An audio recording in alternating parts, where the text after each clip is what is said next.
For some people, the only thing keeping you together is the sex. Like, nothing else about this person is good. They lie, they cheat, they steal. But boy, when they get you, like, let's be honest.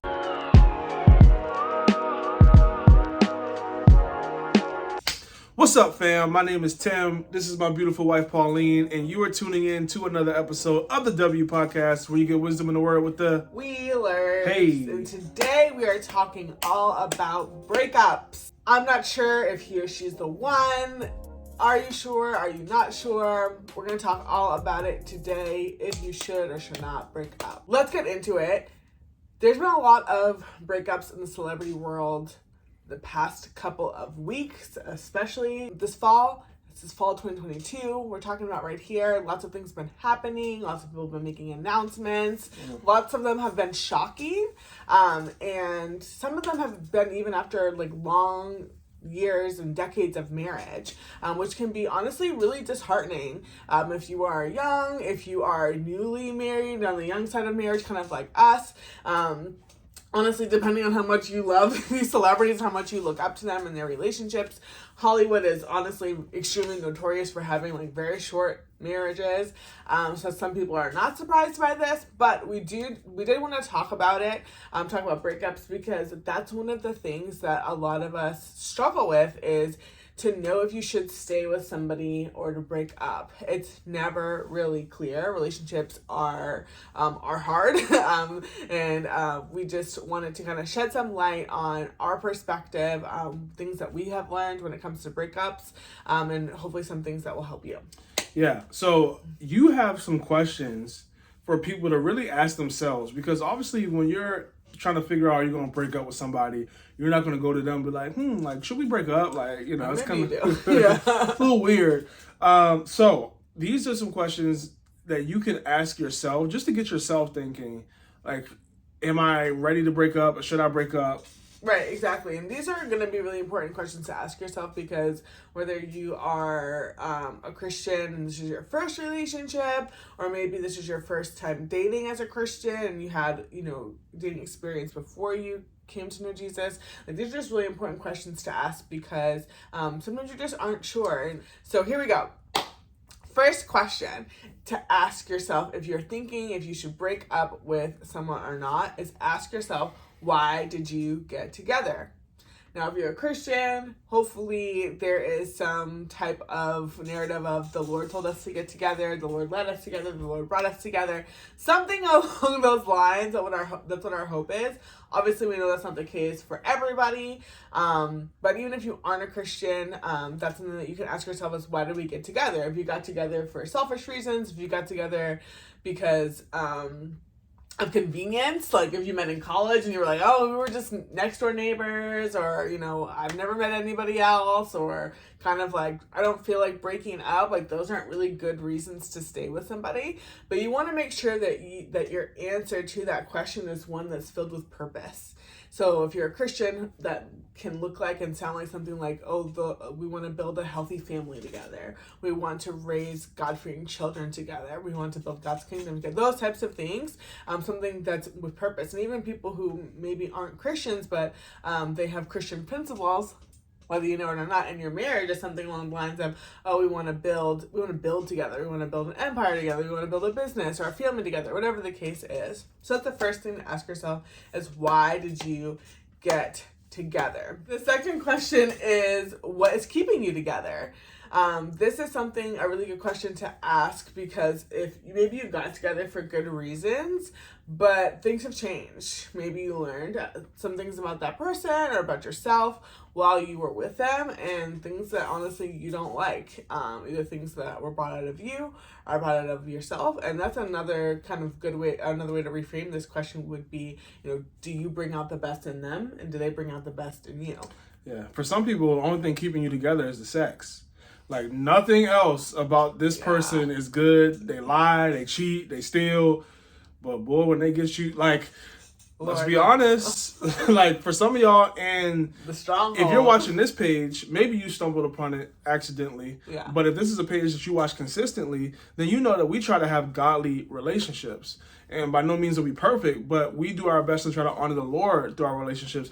So if you're doing that, you already know most likely that you probably shouldn't be doing that, having premarital sex with someone you're not married to. And this is a good point. If there's already other issues in your relationship, don't let that one area keep you in a toxic situation.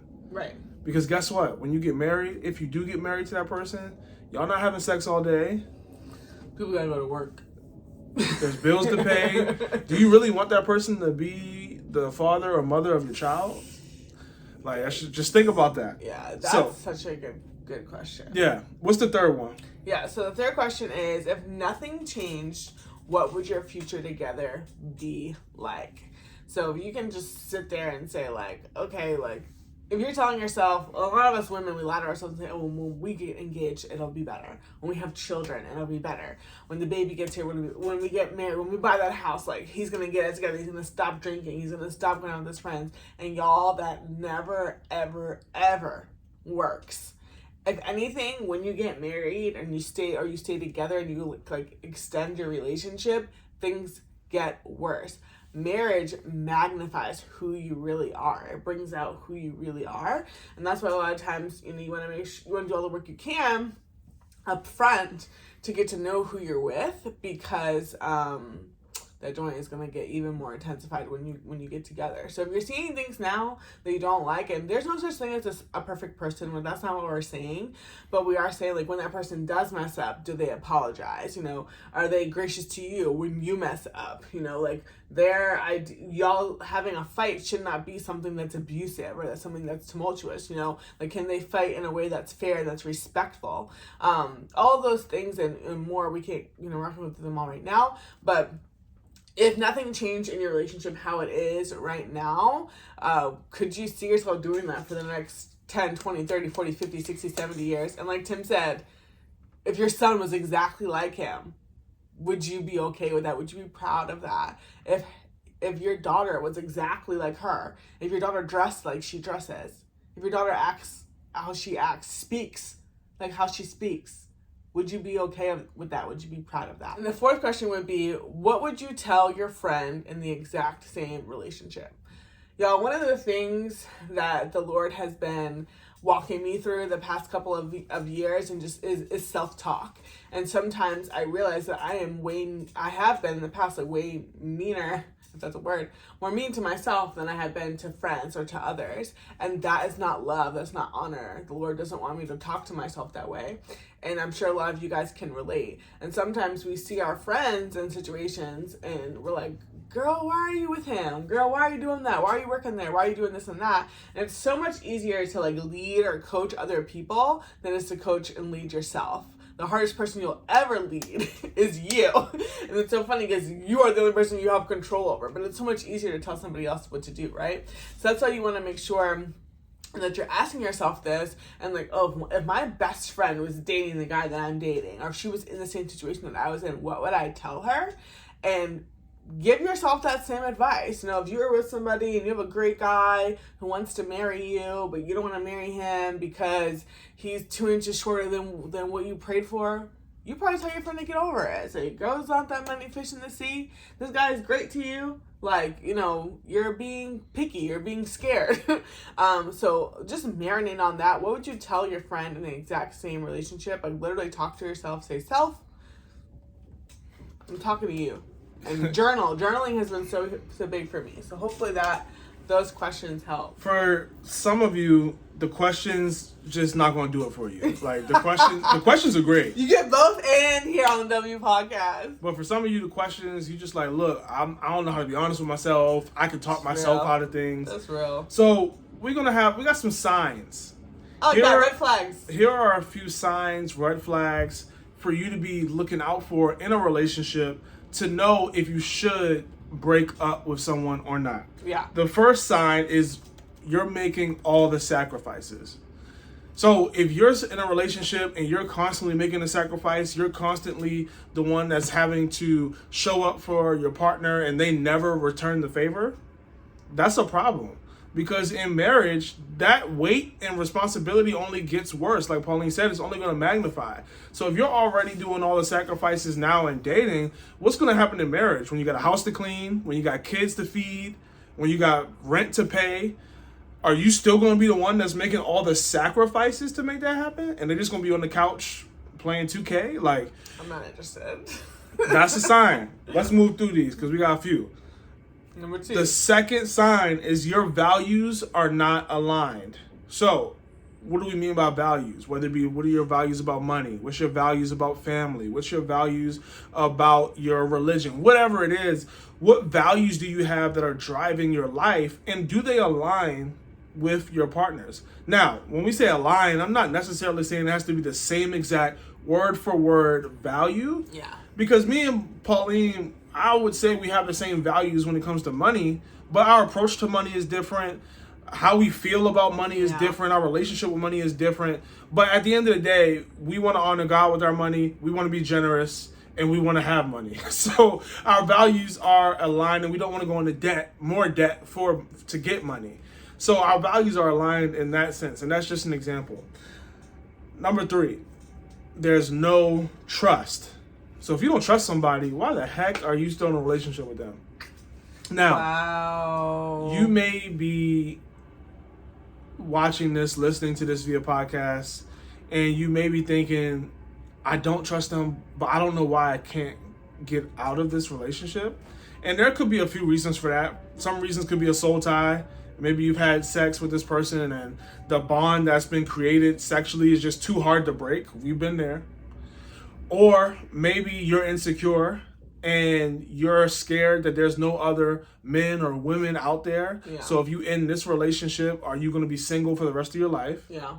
Like, we have to really dig deep when we're looking at these signs, when we're asking ourselves these questions. And guess what? It's going to be painful to do the work, to dig deep. But it's not going to be as painful as a 20, 15, 10-year relationship of pain, toxicity, or if you end up getting married, of divorce. Like, that pain is far greater than the pain of doing the work now to identify if you're ready to date and if the person you're dating is ready to be in a relationship with you. Yeah, and just quickly to add, like, we acknowledge, like, starting over is hard. A lot of times when you're with somebody for a long time can be a bondage. It can be bondage. It's like, oh, I've been with this person for 5, 6, 7, 8, 9, 10 years, and I just don't want to start over. I don't want to have to get to know somebody new. I don't want someone new to get to know me. My family already knows him. I was in his sister's wedding. You know, all of these things can be bondage, but honestly, you have to choose your heart. You choose the heart of staying in a dysfunctional, unhealthy relationship, or you choose the heart of starting over. Both are hard. Which one's going to get you closer to where you want to be and closer to the well done, my good and faithful servant? Yeah. Number 4, you're always fighting. If you're in a relationship, you're always fighting, just stop. Like, why would you want to continue a relationship like that? That is definitely a sign to break up because you are not in agreement. How can two walk together if they're not in agreement? Like, well, come on. Number 5, there's a consistent lack of communication and no effort to correct the lack of communication. When you first start dating somebody, you may not know how to communicate to them. We have to teach people. We have to teach people how to love us. We have to teach people, hey, this is how I need you to communicate, and that takes time. But if you do communicate to your partner, hey, this is what I need from you, and then they show you that they don't really care, or they show a lack of effort in trying to love you the correct way, that is a huge red flag. Yeah. Because that shows they don't truly value you and they don't truly want to love you well. Yeah, you have to give people an opportunity to correct things and make things better. So a lot of times people will, we're not even gonna get into that, but people will, you know, come up and kind of hit you with the surprise. Oh, I'm breaking up with you. You did X, Y, and Z wrong 5 weeks ago. It's like, well, why didn't you tell me that was an issue back then? So you do, and this, if, you know, this is one of many items on the list, but I just wanted to put that in there you know, if someone doesn't communicate the way that you need them to or love you the way that you need them to, give them an opportunity, or, you know, a few opportunities, because they're learning a new skill, honestly, of loving you. Don't just, you know, surprise them with that. Yeah, number 6 and 7 kind of bleed into what we just talked about. Number 6 is your needs aren't being met. Number 7 is there's no more effort. To me, those kind of go hand in hand, especially with the point we talked about with lack of communication. If they're not putting in the effort to love you well, if they're not putting in the effort to meet your needs, then that is a problem. Number 8. This one we got to be a little careful about, because you can get a little weird. But number 8 is you're not happy anymore. So obviously, I think there is some validity to this. And here's what I mean by that. In a dating relationship, there shouldn't really, like, why are you not happy? Like, why? It's all butterflies and rainbows. You're not having a good time now. It's going to get harder. So let me say this, like, why are you consistently not happy? Because obviously there was days when we were dating where she got on my nerves, I got on her nerves, and that's a part of being in a relationship with a human. But if you're consistently, day after day, week after week, not happy after being around this person, please don't commit yourself to them for life. Because again, marriage is a magnifier. So if you're not happy now, you're not going to be happy when you get married. All right, number 9, you feel trapped. If you're in a relationship and you feel trapped, that's toxic. I don't know if that's you feel trapped in yourself and you're like, I don't feel like I can leave this relationship because there's no one else out there, like we talked about earlier. Hopefully it's not you feel trapped in an abusive situation where it's like, I'm scared to leave because they may hurt me. And if that's the case, please definitely do what you can to get out. There's several hotlines and things like that that can definitely be a resource to you. But yeah, if you feel trapped in a relationship, a relationship should be a place where you can feel safe to grow. And there shouldn't be a lid on you. There should be a springboard helping you get to all that God has for you. Right. Number 10, we got a few more, y'all. Stick with us. If this is good, let us know in the comments. Like, this list is helping me. Number 10, you're irritated by minor things they do. So if you're constantly getting irritated by them in dating, that's really bad, because dating, a lot of times you don't see a lot of the stuff that's wrong with your partner, and that's why you need community to help you identify, is this person really the best person for me to marry? Because when you first start dating somebody, there's the butterflies. Oh, I think they're the best. They could do nothing wrong. Love really is blind. And then when you get married, you start realizing, like, we talk about this and joke about this, like, you was doing that when we were dating. Like, if I knew that then, like, I don't know. Stop I don't know. You dress like that. All right. So you're irritated by minor things they do. That's something to look out for. These are signs to look out for if you are considering breaking up with somebody. Signs to know if you should do it. Number 11, you're constantly reflecting on the honeymoon phase.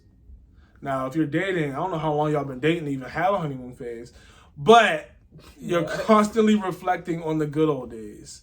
Man, I remember when we used to do this in our relationship. I remember when we used to go out to eat. I remember when we used to talk all night on the phone. Like, whatever it is for you, if you ain't even make it out of the dating stage and you already lost that kind of spark, that definitely is a red flag. Number 12, there's physical, verbal, or emotional abuse. Touched on that already. Please do not submit yourself to that. Number 13, you don't like or recognize yourself.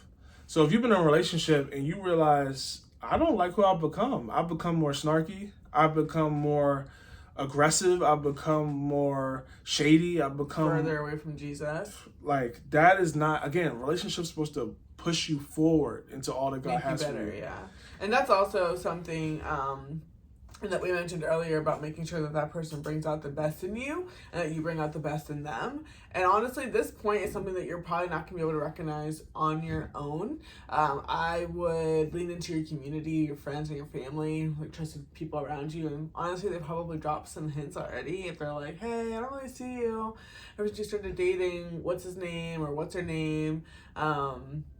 Are you okay? What's going on? I miss you. If you're hearing those things consistently, that can kind of let you know, like, okay, maybe I have drifted, or even just asking yourself, like, when's the last time I hung out with my best friend or with my family? Or like, if you used to like be always at your little brother's games, and then when you started dating, you kind of like are MIA in their life, like things like that. You want to just ask yourself why. Like, is this person trying to isolate me and bring me away from my family or from my loved ones? Yeah, and we got a couple more. The next one is you're always thinking about breaking up. Now, if you always think about breaking up with somebody, just do it because that's a problem. Like, unless you are like a serial breaker upper and you then you don't need to be in a relationship in the first That's place. true. You need to get yourself healed. That's true. The last point, you can't see a future with them. I feel like Pauline kind of touched on that earlier. But if you can't see a future with them, if you don't want your kids to be like them, If you don't want your parents to meet them, please, you're wasting your time. you're hiding them, yeah. Because guess what? Inevitably, either you or that person is going to get hurt, and you don't want that. Like, and what I mean by that is, you continue to date this person knowing that there's no future. You're wasting their time and your time, and that's not fair to you or them. That's disrespectful.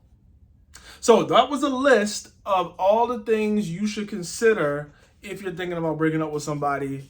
Now, you may be listening to this, watching this via YouTube, and you may be like, that list was great. I just realized that there's so much more I need to learn about dating to know if I'm even in the right relationship or before I get into a relationship.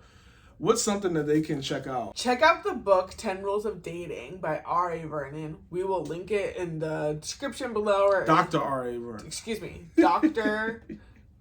Pastor Reverend R.A. Vernon. Check out his book, 10 Rules of Dating. We'll link it in the description and the show notes below. And that will be something that will dive deeper into a lot of what we talked about. Yeah. So this has been another episode of the W Podcast. If you received any value from it at all, we simply ask that you subscribe to the channel. We would love for you to be a part of the fam, and we'll see you next week. Bye. Thanks for watching this video.